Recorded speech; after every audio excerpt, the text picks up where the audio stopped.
নমস্কার, আমি গৌতম পাত্র। সন্ধ্যেবেলা আপনার দিকে যে আপডেট দিতে আসছি, যারা এই ভিডিওটা দেখছেন আপনারা, এই মুহূর্তে আমি কাঁকি নদী ও শিলাবতী নদীর অর্থাৎ কংসাবতীর একটা অংশ ও শিলাবতী নদীর মিলনস্থলে দাঁড়িয়ে ভিডিওটা করছি। শিলাবতীর জল একবারে থমকে গেছে এবং কাঁকি নদীর জল কালকে ঠিক সন্ধ্যে 6:30টার সময় আমি নদীর নিচে জল দেখেছিলাম। আজকে 24 ঘন্টার মধ্যে নদীর একবারে নিচে বালু দেখা যাচ্ছিল। আজকে সেখানে জল পুরা ভর্তি হয়ে ফুলে ফেঁপে উঠছে এবং কৃষি জমিগুলি দেখুন সব জলের তলায়। আমার ডান দিকে আছে রামদেবপুর গ্রাম এবং বাম দিকে আছে গুনলি গ্রাম এবং আমি যেখানে দাঁড়িয়ে আছি জয়কৃষ্ণপুর, অর্থাৎ দুই দিকে আমার দাসপুর এবং আমি মধ্যখানে ঘাটাল।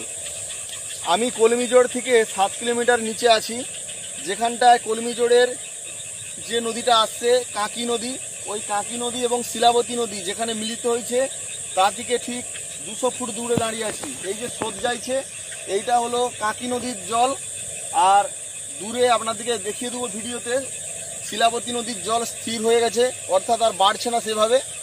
কিন্তু কংসাবতী নদীর জল কাল থেকে প্রচুর, আজকে সকাল 5টা থেকে খুব বাড়তে ছিল, এখনও বাড়ছে। আর এখান থেকে যে মাস্টার প্ল্যানের কথা বলা হচ্ছে, আমি যেখানে দাঁড়িয়ে আছি এখান থেকে আর 2 কিলোমিটার নিচে সুরুৎপুর, সেখান থেকে নতুন যে বাঁধটি খনন হবে এখান থেকে। কারণ অনেক সময় শিলাবতী নদীর জল এই দিক থেকে যে স্রোত দিয়ে যাচ্ছে এটা কলমিজোড় হয়ে ব্যাক হয়। ওই হিন্দে যদি নদীটা করে দেওয়া হয় দাসপুর থেকে, যেই নদীটুকুন বাকি আছে 5.5 কিলোমিটার মতন, ওইটা করে দিলে অনেক জল শিলাবতী নদী এবং কংসাবতীর এই কাঁকি নদীর জল অনেকটা সেখান দিয়ে ব্যাক হয়ে চলে যাবে। তাই কংসাবতী অর্থাৎ কংসাবতীর যতগুলি অংশ আছে, কাঁকি কাঁসাই সব নদীগুলি জল এই সন্ধ্যাবেলা 6:30টার সময় জল বাড়ছে এবং কৃষি জমিগুলি সেই জলের কারণে ডুবে যাচ্ছে, রাস্তাও ডুবে যাবে। কাল সন্ধ্যেবেলা নদীর নিচে জল ছিল, গতকাল সন্ধ্যেবেলা নদীর নিচে জল ছিল।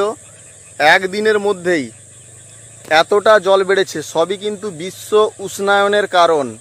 কখনো বেশি বৃষ্টি, কখনো কম বৃষ্টি, কখনো খরা, সবই কিন্তু বিশ্ব উষ্ণায়নের একটা প্রভাব।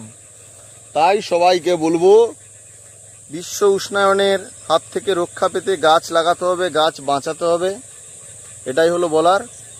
সন্ধ্যে 6টার ভিডিও। 24 ঘন্টার মধ্যে নদী পুরো ফুলে ফেঁপে উঠেছে এবং কৃষি জমিগুলিতে সবই জল ঢুকছে, সব জলের তলায় চলে যাচ্ছে কৃষি জমি।